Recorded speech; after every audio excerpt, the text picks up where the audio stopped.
Welcome to healthy food. இன்றைக்கி நம்ம என்ன பார்க்கலாம் அப்படின்னா ஃப்ரிட்ஜ் ஆர்கனைசேஷன் எப்படி பண்ணுறது, ஒரு ஃப்ரிட்ஜை வந்து சிம்பிளாக எப்படி நம்ம ஆர்கனைஸ் பண்ணலாம் அப்படின்னு சொல்லி பார்க்கலாம்.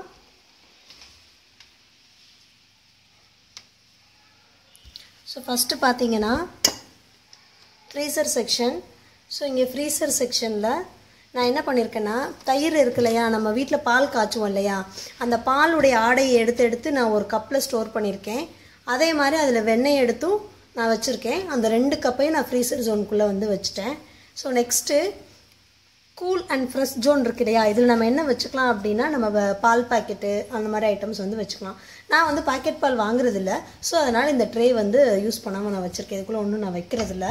ஸோ நெக்ஸ்ட்டு இந்த ரேக்கில் பார்த்தீங்கன்னா, ஸோ இந்த மாதிரி இந்த 3 ஐட்டம்ஸ் வச்சுருக்கேன்.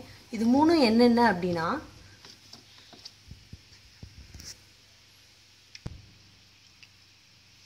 இது 3 என்னென்ன வச்சுருக்கேன் அப்படின்னு சொல்லி பார்த்தீங்கன்னா, இது வந்து கொரியாண்டரு, இது வந்து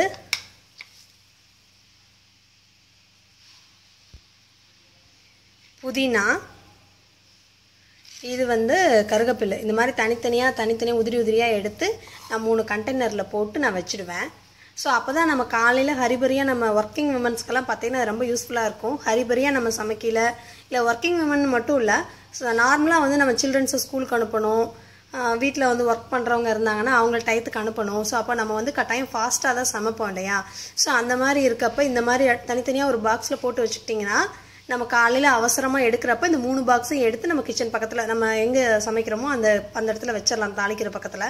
ஸோ அப்புறம் எடுத்து நம்ம யூஸ் பண்ணிவிட்டு ஆஃப்டர் சமையல் ஓவர் ஆனதுக்கப்புறமோ இல்லை நம்ம தேவையான அளவு எடுத்ததுக்கப்புறம் அகைன் ஃப்ரிட்ஜில் வந்து நம்ம ஸ்டோர் பண்ணிடலாம். ஸோ இப்போ பார்த்தீங்கன்னா இது 3ஐயும் நான் இங்கே வச்சுட்டேன். ஸோ ஒன்ஸ் ஃப்ரிட்ஜை எப்போவுமே வந்து அடிக்கடி ஓப்பன் பண்ணி மூடக்கூடாது. ஸோ அப்படி மூடணும் அப்படின்னா அந்த ஃப்ரிட்ஜில் மாவெல்லாம் வச்சுருந்தோம்னா ரொம்ப புளிச்சு போயிடும். ஸோ அதை அவாய்ட் பண்ணுறதுக்காக அடிக்கடி ஓப்பன் பண்ணி மூடக்கூடாது. ஸோ அதனால் இந்த 3 இருக்குது. நான் காலையில் சமைக்க போகிறேன் அப்படின்னா இது 3ஐயும் எடுத்து வெளியில் வச்சுருவேன். அப்புறம் தேவையான அளவு எடுத்துகிட்டு ரிமைனிங் எடுத்து உள்ளே வச்சுருவேன் கொஞ்சம் நேரம் கழிச்சு. அடுத்தது வந்து இது வந்து இந்த கப்பில் வந்து நான் வந்து புற வைக்கிறதுக்காக எடுத்து புறமோர்னு சொல்லுவேன் இல்லையா, அந்த புற வைக்கிறதுக்காக தயிர் எடுத்து உள்ளே வச்சுருவேன். இந்த இடம் தான், இதை விட்டு வேறு எங்கேயும் இந்த இடத்துல வைக்க மாட்டேன், இல்லாட்டி நம்ம அவசரமாக தேட முடியாது இல்லையா. அடுத்தது வந்து மாவு. இதில் வந்து நான் மாவு வச்சுருக்கேன். ஸோ இது மாவு பார்த்தீங்கன்னா, ஸோ இதில் மாவு வந்து சில்வர் பாத்திரத்தில் தான் நான் ஸ்டோர் பண்ணுவேன். ஸோ அதனால் சில்வர் பாத்திரத்திலே யூஸ் பண்ணிக்கிறேன். நான் சில்வர் பாத்திரம் யூஸ் பண்ணுறதா நம்மளுக்கு பெஸ்ட்டும் கூட, அதனால் சில்வர் பாத்திரம் யூஸ் பண்ணியிருக்கேன். அடுத்தது வந்து பால். ஸோ இது பால் வந்து தனியாக சில்வர் பாத்திரத்தில் ஸ்டோர் பண்ணியிருக்கேன். இந்த ரேக் அவ்வளோதான். ஸோ அடுத்த ரேக் பார்த்தீங்கன்னா, நான் வந்து ஆக்சுவலாக இந்த வெஜிடபிள்ஸ் எல்லாம் இதுக்குள்ளே போட்டேன். இது பார்த்தீங்கன்னா தெரியும். ஸோ வெஜிடபிள்ஸ் எல்லாம் வந்து நான் இதுக்குள்ளே இந்த ட்ரேக்குள்ளேயே போட்டு வச்சுட்டேன். இப்போ தக்காளி வந்து இப்போ நிறைய வெஜிடபிள்ஸ் நான் வந்து கொஞ்சமாக தான் வாங்குவேன். அடிக்கடியெல்லாம் போய் அடிக்கடி ஒரு 2-3 days ஒன்ஸ் நான் வந்து பர்ச்சேஸ் பண்ணிக்குவேன். ஏன்னா வெஜிடபிள்ஸ் அப்போ தான் நமக்கு ஃப்ரெஷ்ஷாக கிடைக்குது இல்லையா. ஸோ இப்போ வந்து நம்ம நிறைய வெஜிடபிள்ஸ் இதில் போட்டிங்கன்னா தக்காளியை மட்டும் ஒரு கவரில் போட்டு இங்கே மேலே வச்சுக்கோங்க. இது வந்து ஆனியன் இதில் கட் பண்ணி நான் வச்சுக்குவேன் அவசரத்துக்கு யூஸ் பண்ணுறதுக்காக. ஸோ இந்த மாதிரி உங்களுக்கு எப்படி நீடோ அந்த மாதிரி பாத்திரத்தில் வச்சுக்கோங்க. இது இல்லாமல் வந்து நம்ம சப்பாத்தி மாவு மீதமானால் அது மாதிரி ஒரு கண்டெய்னர் தனியாக வச்சுக்கோங்க. எப்போவுமே சப்பாத்தி மாவு பிசையில மீதம் ஆயிடுச்சுன்னா அதை ஒரு கவரில் போட்டு